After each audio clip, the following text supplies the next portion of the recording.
Hey, it's Mike Hickey with KW Vermont. Yes, KW Vermont. I've changed firms. I made a leap a couple weeks back, and I'm now with a new agency. And in turn, doing that, I actually needed to make some changes to my social media stuff, including my YouTube account. My YouTube account is completely cleaned out, and I need all new subscribers. So I'm going to take a break while you push the subscribe button. Should be down over here somewhere on the screen. So hit the subscribe button. I wanted to talk to you a little bit about saving some money on your electric bill. With everybody talking about COVID-19 and this coronavirus, we're all talking about cutting our costs, shutting down expenses while people are being laid off, and everyone needs to save some money. So I think I could probably save you, on average, between $10 and $15 a month on your electric bill if you just did a few things. But before I do that, I want to explain how the electricity works in your house. So if we can just come in a little closer, I have a whiteboard here. However, my pens are running out of ink, so it's very, very small. As you can see, the power line, the house gets the electric right from the street. Either will go through the air or some places underground. The power will run through your meter, and then it runs into to the places in your house, whether it's a switch or an outlet. The interesting part of this is most people don't understand exactly how the electricity comes through the power, comes through the lines in your house. So if we could just get a close-up down here, this is a cross-section of a power line, or the wires, the copper wires that run through your house.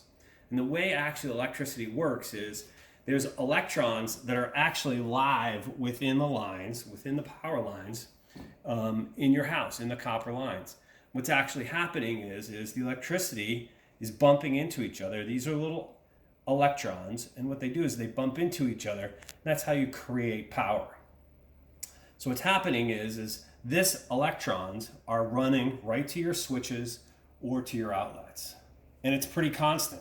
So if you want to turn on the lights, you come over to your light, you hit the switch, and the power runs to your light. It turns the light on.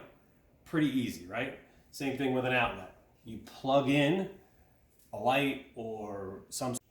So light is probably the easiest way to describe this whole process. You plug the light in, you actually turn the light on or at the switch, and the power runs through the light bulb, lights the light bulb, and actually completes the circuit. The key though is, and the difference between electricity and other utilities in the house like water, is that this is constantly in motion. That's why when you go out to your meter in the middle of the daytime, it's actually spinning. And you're actually using electricity when you're at work. So if you're at work all day long, your meter still spins, although it spins at a slower rate. In the 70s, when electricity started to become very, very, very overused almost, houses ended up having 2 TVs, microwaves, clock radios became very, very popular. They talked about actually electricity running like water. They described it like it was a function of water. You went over to your faucet or to the spigot and you turned it on and there was the water.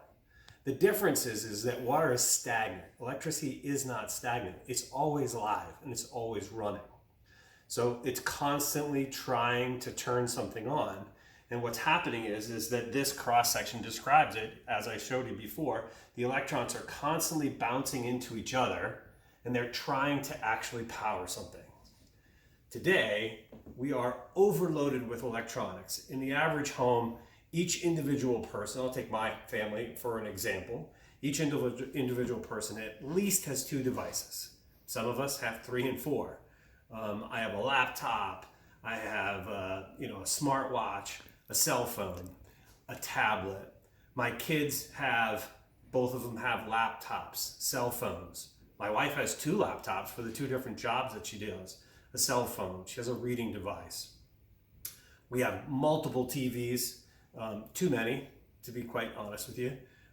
Toaster oven, coffee maker, the list goes on and on and on and on.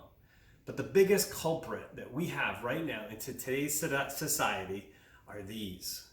These are our power chargers, and every single one of those devices has these things. And why I say that these are the biggest culprits is that we plug them in and leave them plugged in with nothing attached to this end, to the charging end of it. And what happens is that the electricity, when when you plug it into the outlet, when I plug this end to the outlet, this end to my phone, yes, that's actually serving a purpose. It's charging the phone.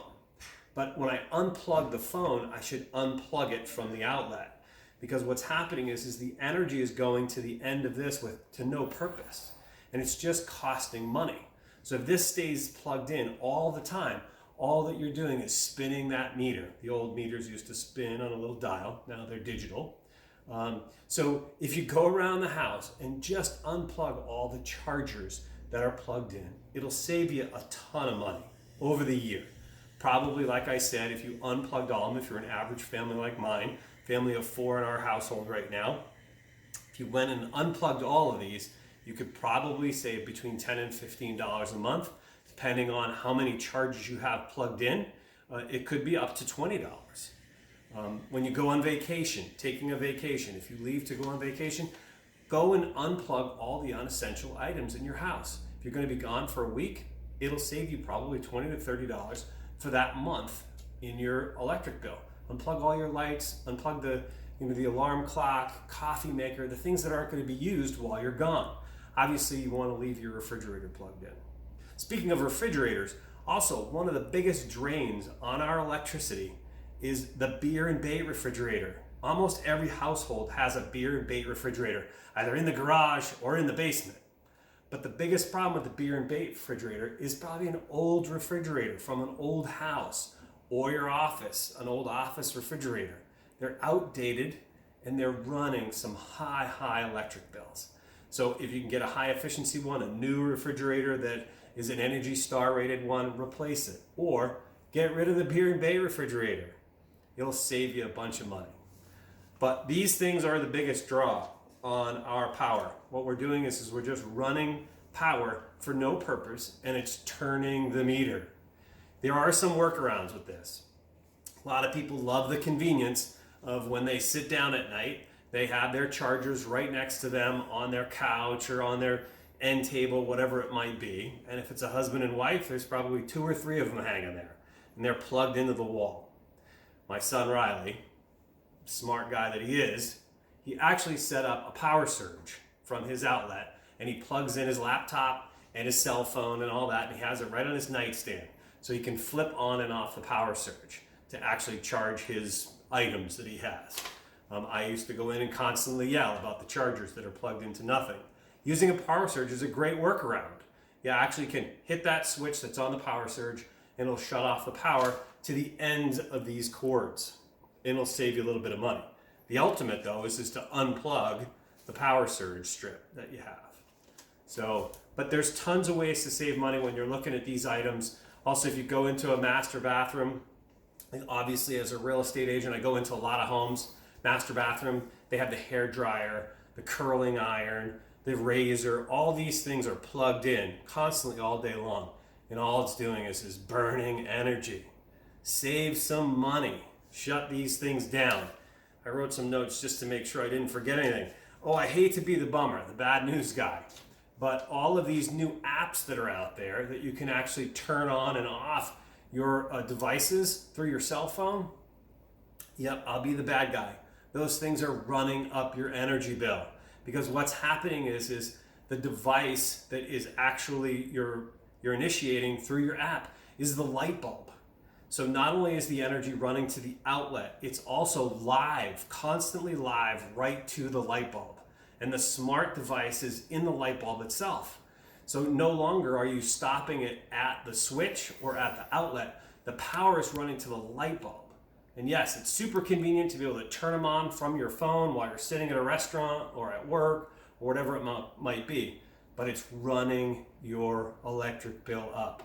So no longer ask Siri and Alexa to turn on your lights. Come home and do it yourself. Get rid of those light bulbs. Put in a regular LED. It's not that inconvenient to turn the switch on when you get home. It'll save you a bunch of money. So save money on your electric bill. Do what you can to reduce your footprint, your carbon footprint, as they say. So again, it's Mike Hickey with KW Vermont. I'm here to answer any of your DIY project issues, concerns, any real estate issues that you have. And remember, don't forget, subscribe to my YouTube page because I had to clean it all out. I'm back to 0.